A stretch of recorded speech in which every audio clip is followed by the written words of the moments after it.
नमस्कार, मैं हूं शरद द्विवेदी। प्रणाम करता हूं आपको और बहुत बहुत स्वागत है उस विशेष प्रस्तुति में जिसका नाम है हे प्रभु आनंददाता। विजयदशमी की आप सभी को बहुत बहुत शुभकामनाएं।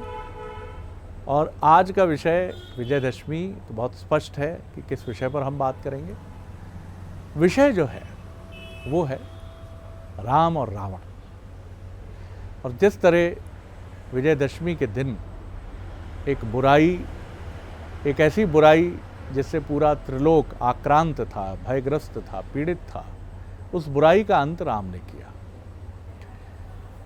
ये बात बिल्कुल सही है कि बुराई हमारे अंतःकरण में होती है और उस बुराई से हम भी लड़ते हैं। जो साहित्य में रुचि रखते हैं और जिन्होंने शिवाजी सामंत की पुस्तक मृत्युंजय पढ़ी है, वो ये समझते होंगे कि किस तरह से शिवाजी सामंत ने मृत्युंजय में दुर्योधन का और कर्ण का भी वर्णन किया है कि दुर्योधन बार बार ये सवाल करते हैं कि मैं क्या बुराई कर रहा हूँ। मैं अगर ये कह रहा हूँ कि मैं भूमि नहीं बांटूंगा तो मैं अपने अधिकारों का ही तो रक्षण कर रहा हूँ।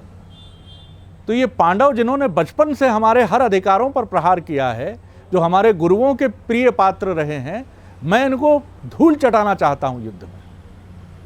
रावण भी तो यही बात कहता है। हम न दुर्योधन को हम जस्टिफाई कर रहे हैं न रावण को कर रहे हैं। गलत यानी गलत, जो त्रुटिपूर्ण है वो त्रुटिपूर्ण है। रावण भी यही बात कहता है। जब शिव उपासना के लिए अंतिम युद्ध के लिए वो युद्ध भूमि निकलता है तो राम से लड़ाई के लिए, तो शिव पूजा के दौरान वो यही कहता है, हे शिव क्या बुराई की मैंने। अगर मान लिया कि मुझसे एक त्रुटि हुई, मैं पराई स्त्री का अपहरण कर लाया, तो कौन सा पाप किया मैंने? मेरे पूरे कुटुंब का नाश हो गया, क्या मैं उसका प्रतिशोध ना लूं? कहने का अर्थ ये है कि ये द्वंद्व आपके हमारे मन में भी चलता है जब हम सत्य और असत्य के बीच कहीं खड़े हो जाते हैं और कुछ ऐसी पक्षधारिता की तरफ चले जाते हैं जो सत्यनिष्ठ नहीं होती है। माफ कीजिएगा, कोई रिश्वत लेता है तो उसको जस्टिफाई कैसे करता है कि पुत्र विदेश में पढ़ रहा है, क्यों ना लूं, कहां से करूं, इतना वेतन ही नहीं मिलता है। अब इसको आप क्या उचित ठहरा सकते हैं? इस पर खूब डिबेट हो सकती है। कोई व्यक्ति कहता है कि अगर मैं हत्या ना करूं, वाल्मीकि के बारे में कहा जाता है कि जब उनसे पूछा गया कि आप ऐसा क्यों करते हैं, तो उन्होंने कहा ना करूं तो मेरे परिवार का भोजन कैसे होगा। हर व्यक्ति अच्छा या बुरा, अच्छे के बारे में तो चलिए छोड़िए, लेकिन जो बुरा भी है वो भी अपने कर्म को उचित ठहराने के लिए जुट जाता है। तो आखिर ये जो रावणत्व तो आपके हमारे भीतर भी होता है, राम भी है, रामत्व भी है, रावणत्व भी है, और जिसका पल्लड़ा भारी हो गया आप उसी की श्रेणी में जाकर खड़े हो जाते हैं। आज इसी पर बात करेंगे मानस मर्मज्ञ, भगवत गीता के अध्येता प्रोफेसर सुरेंद्र बिहारी गोस्वामी जी। प्रणाम। विषय आपके समक्ष है। बड़ा अच्छा आपने रोचक प्रस्तुतिकरण रखी है। मैं थोड़ा इस पर दार्शनिक अंदाज भी लेता हूँ क्योंकि आपके दर्शक बड़े सुधशील हैं। तो सुधशील दर्शकों के बीच में थोड़ा सा पहले, बहुत सारे ऐसे लोग भी होते हैं जो अक्सर चर्चा करते समय कहते हैं बेचारा रावण, ऐसे शब्दों का भी उपयोग करते हैं। रावण में बुराई नहीं थी, रावण में विकार था। बुराई और विकार में अंतर होता है। विकार पुराना होता है, बुराई नहीं होती।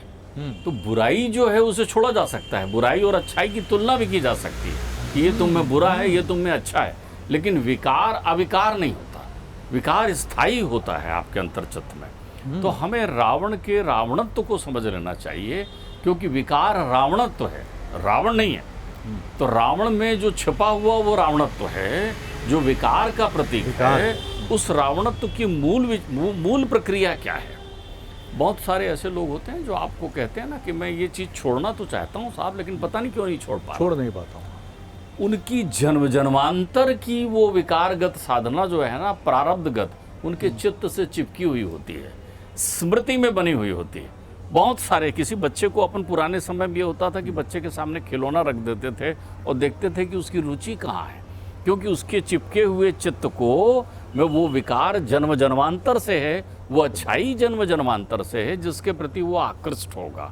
तो शुभाशुभ कर्मों के प्रति जो हमारा चित्त लगता है वो जन्म जन्मांतर से चिपके हुए चित्त की परिधि होती है, और इस चित्त का हरण कर देने से रावणत्व तो समाप्त हो जाता है। चित्त का हरण कर देने से, क्योंकि उस चित्त में वो प्रारब्धगत प्रक्रियाएं जो है चिपक गई है। चिपक गई। अब हम पहले रावण का एक संक्षिप्त में परिचय देख लें कि रावण कौन है। देखिए, जब सृष्टि का प्रारंभ होता है तो संपूर्ण सृष्टि जल में है। ब्रह्मा जलचर प्राणियों की रचना पहले करते हैं, जलचर प्राणियों की रक्षा करते हैं। उसमें से जो जलचर शक्तिशाली हो जाते हैं वो ब्रह्मा जी के पास पहुंचते हैं, तो ब्रह्मा जी उनसे कहते हैं कि भैया तुम रक्षा करो अन्य प्राणियों की जो जल में हैं, जलचरों की रक्षा करो। तो उनमें से कुछ लोग कहते हैं हाँ हम रक्षा करेंगे, और कुछ लोग कहते हैं हम यक्षण करेंगे। यक्षण का मतलब होता है हम उसका पूजन करेंगे और रक्षा करेंगे, तो कह ही रहे थे। तो रक्षा करने वाले राक्षस हो जाते हैं, यक्षण करने वाले यक्ष हो जाते हैं।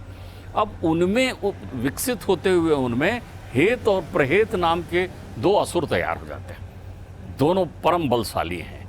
प्रहेत ब्रह्म प्रक्रियाओं में रम जाता है, उसके अंतर्चित्त में आत्मा राम को जानने की, स्वयं को जानने की भावना हो जाती है।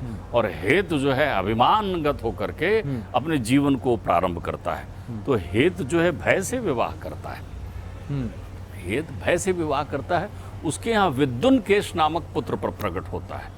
विद्युन केश नामक जो पुत्र है उसकी जो संतान है, विद्युन केश की संतान गंधर्व कन्या से विवाह करता है। संकटाकटी ऐसा एक वेद विदित नाम है। तो वो उनसे विवाह करता है। उनके यहाँ सुकेश होता है। वो लोग अपने में इतने रमे हैं कि उनके अंतर्चित्त में ममता है ही नहीं, तो वो उसको ले जाकर पर्वत पर छोड़कर आ जाती है। वहाँ पार्वती मैया उसको देखती है और शिव जी के साथ है। वो कहती है ये बालक देखो रो रहा है। उसका लालन पालन करने के उद्देश्य से पार्वती मैया उनको तुरंत ही यौवन अवस्था में पहुंचा देती है, युवा अवस्था में पहुंचा देती है, और ये कह देती है कि अब से जितने भी दैत्य हैं वो पैदा होते ही युवा अवस्था को प्राप्त हो जाएंगे। वरदान दे देती है। वो सुकेश, सुकेश के 3 यशवान पुत्र होते हैं, माल्यवान, सुमाली और माली। अच्छा, माल्यवान, सुमाली और माली, ये सभी परमात्मा विष्णु के द्वारा वधेय स्थिति को प्राप्त करते हैं। माली मारा जाता है, माल्यवान और सुकेश जो है वो पाताल में चले जाते हैं। सुकेश के साथ मैदानो जो है अपनी पुत्री मंदोदरी का विवाह करता है। मैदानों की पुत्री की महतारी है कौन? हेमा नामक अप्सरा। मैदानों जो है देवलोक में भी विद्यमान रहे। तो मैदानों की जो मैदानों और हेमा नामक अप्सरा की पुत्री है मंदोदरी। मंदोदरी से इनका विवाह होता है, रावण का विवाह होता है। ये तो है इधर के कुल का परिचय। अब आप देखें सुकेश की जो पुत्र जो सुमाली हैं, सुकेश के पुत्र जो हैं, तो उनकी जो रूपवान पुत्री है, सुकेश की जो रूपवान पुत्री है, उस पुत्री का नाम है कैकसी।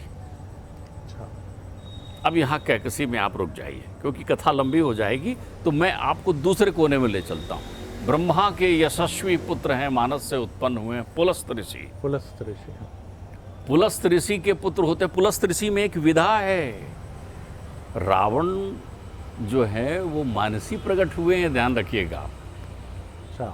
परमात्मा भी आए हैं तो परमात्मा प्रकट हुए हैं, तो रावण भी जो है मानसी प्रकाट की प्रक्रिया से संसार में आए हैं। आप एक बात समझिए, ये बहुत गूढ़ बात है। ये वेद विदित बात आपसे मैं कह रहा हूँ। रावण संहिता में भी इसका बड़ा गहरा उदाहरण है। तो पुलस्त ऋषि जो हैं वो ब्रह्म को ध्यान करते हुए राज ऋषि तृणबिंदु के आश्रम में पहुँचते हैं, सुमेर पर्वत में। वहाँ वो ध्यान लगाते हैं। वहाँ कन्याएं और अप्सराएं इधर उधर विचरण कर रही हैं। वो परेशान होते हैं। वो कहते हैं इस स्थान पर कल से अगर कोई भी कन्या या अप्सरा आई तो वो गर्भवती हो जाएगी।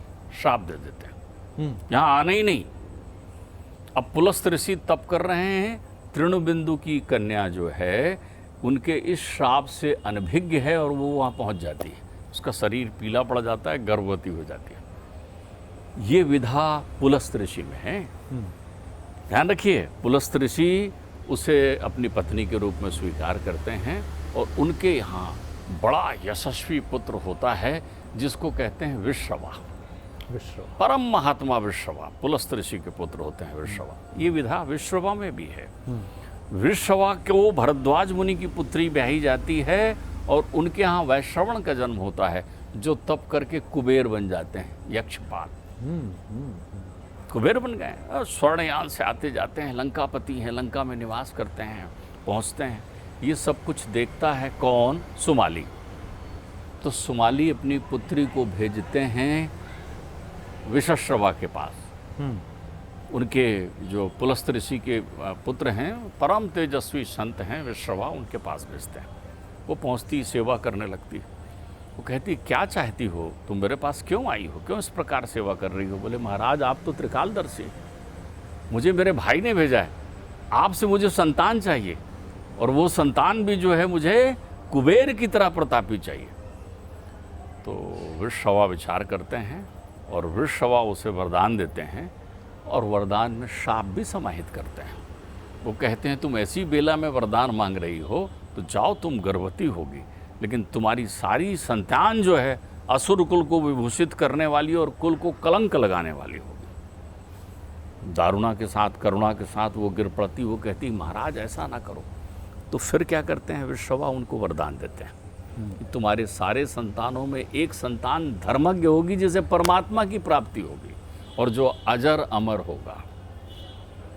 तो विश्रवा की 4 संतानें, रावण, कुंभकर्ण, शूर्पणखा और आखिरी में आए विभीषण। ये है रावण का कुल। आप समझिए, रावण का कुल।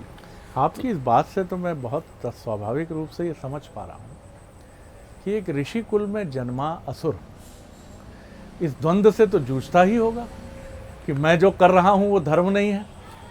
देखिए, उसमें एक बड़ी पृष्ठभूमि है जी, जो मैं कह रहा हूँ ना आपसे। जी। प्रारब्ध के जो कर्म हैं, जो अनंत समय से आपका पीछा कर रहे हैं, कर्म का नाश कभी नहीं हो सकता। एक बड़े प्रतापी राजा हुए हैं, उनका नाम है प्रताप भानु। सत्यकेतु के पुत्र हैं प्रताप भानु। जो लोग रावण चरित्र नहीं समझते, वो उनके इन प्रारब्ध से परिचित रहिए, क्योंकि परमात्मा ने रावण को मारा नहीं है, तारा है। तारा। तो प्रताप भानु जो सत्यकेतु नरेश के पुत्र हैं, जिनका एक भाई भी है हरिमर्दन, परम पराक्रमी भाई है, वो सत्यकेतु को उनके द्वारा पराजित किया हुआ, उनको त्रिलोक विजय का बड़ा शौक है। उनके अंतर चित्त में ये अहंकार है, ये लोभ है उनके चित्त में। तो उनके द्वारा पराजित एक राजा जो है, वो कपट मुनि का रूप धारण करके जंगल में विद्यमान है। कालकेतु नामक दैत्य का संरक्षण प्राप्त है, क्योंकि उस कालकेतु के 10 भाई और 100 पुत्रों को प्रताप भानु ने मारा है। दोनों मिलकर षड्यंत्र करते हैं। जैसे यहाँ मृगा दौड़ता है ना सोने का, वैसे ही कालकेतु जो है चांदी के दांत वाला सुंदर सुअर बन जाता है और दौड़ता है, जंगल में आखेट करता है, और उसे लेकर आ जाता है वहाँ जहाँ वो राजा कपट मुनि का रूप धारण करके बैठा है। तुलसीदास जी लिखते हैं, वो अपना राजन को जानता है कि इसके अंतर चित्त में लोभ है, वो चाहता है कि संसार में जीऊं। तो वो कहते हैं, भाई मैं हूँ एक तनु, जब से विश्व बना है त्रिलोक तब से मैं हूँ, मुझे मृत्यु नहीं आती। कितना अच्छा हो राजन कि तुम भी त्रिलोक के आदि से अंत तक विद्यमान रहो, तुम्हें मृत्यु ना आए और तुम चक्रवर्ती सम्राट बने रहो। ये लोभ है उसमें। इस लोभ के प्रपंच में पढ़कर वो उनके षड्यंत्रों में आता है और उसे अपना जीवन शापित करना पड़ता फिर है। रावण पर आता हूँ। जैसे हमने आपसे और कथाएं सुनी, वेद से संदर्भित, वेद से सीधे जुड़ी हुई, वहाँ क्या आप पाते हैं कि बाकी असुरों में द्वंद्व है इस तरह का जैसा रावण और उसके कुटुंब में है? क्योंकि 4 भाइयों में कुंभकर्ण को भी हम देखें तो वो भी मर्यादा की बात करता है रावण के पास आके, और विभीषण तो देखिए शरद जी, मर्यादा का चिंतन करना और मर्यादा को आत्मसात करना, ये वो प्रतिबद्धता है जो कर्ण निभा रहे हैं, ये वो प्रतिबद्धता है जो भीष्म निभा रहे हैं। हाँ। तो यहाँ धर्म संस्थापन नहीं हो रहा है। मोह सकल व्याधन को मूला। तुलसी मोह का अवतार मानते हैं रावण को। बहुत अच्छा आपने उत्तर दिया, सकल मेरी जिज्ञासा का भी शमन हो गया। आप ये देखिए, वो कहते हैं मानस रोग की जड़ रावण है, और चूंकि मोह में सारी प्रक्रियाएं विद्यमान हो गई है, तो आसक्ति में तुलसी जो है अहंकार का प्रतीक मानते हैं कुंभकर्ण को। जितने भी धर्मज्ञ हैं, धर्म के पालन, धर्म मार्ग के अनुयायी बनना चाहते हैं, मोह से बचे, जी, मोह सकल व्याधन बिल्कुल ठीक। और तहिते उपजई बहुसूला। आहा, वो जितने वाह, भी वाह। शूलाएं हैं वो सारे उपजते हैं। फिर बात कफ पित्त जो है वो सारी प्रक्रियाओं में काम क्रोध लोभ आपके जीवन में फिर आ हम जाता है, रावण पर विद्यमान हो आते हैं। जाता है। जी, जी। तो रावण जो है प्रकट मोह का प्रतीक है, जी। जिसके अंतर चित्त में लोभ है अनंत, विद्वान परम है। हाँ, अब आप विद्वान दूसरा देखें, दूसरा चिंतन देखें, पुलस्त मुनि का वंशज है। हाँ, जब एक एक शीश देकर यज्ञ कर रहा है यज्ञ कर रहा तो प्रत्येक जलते हुए शीश से वो अंगद को ये सत्य बता रहा है। हम्म। अंगद को कह रहा है मैंने अपने शीश को जलते हुए देखा था और उसमें मेरे भाग्य को मैंने लिखा हुआ भी देखा था। अंगद, उसमें मैंने देखा था मेरी मृत्यु एक मनुष्य के हाथ होगी, नर के हाथ होगी। मैं तभी समझ गया था कि ब्रह्मा सठिया गए हैं। जो मेरा आहार है वो मुझे कैसे मार सकता है। अन्नस्य ते अन्नाते अन्नस्य। ओहो, बहुत बढ़िया। रावण हाँ, ये बात वाह, कहता वाह। है, अंगद लेकिन से कहता मोहवश है। उसको उसका अंत उसको स्वीकार मालूम नहीं है वो परम विद्वान है। हाँ। वो बेचैन है अपनी मुक्ति के लिए, हाँ। क्योंकि उसने जो जीवन मांगा है वो अनंत जीवन मांग लिया है, ऐसा जीवन मांग लिया है। तो वो चाहता है कि अपनी भूल सुधार कर रहा है रावण। रावण में यदि देखिए, रावणत्व जो है स्त्री के सम्मान से विमुख नहीं करता। रावण जो है वो उस आत्मदृष्टि से सीता को वहां केंद्रित रखा है जिससे उनके वन में जाने की मर्यादा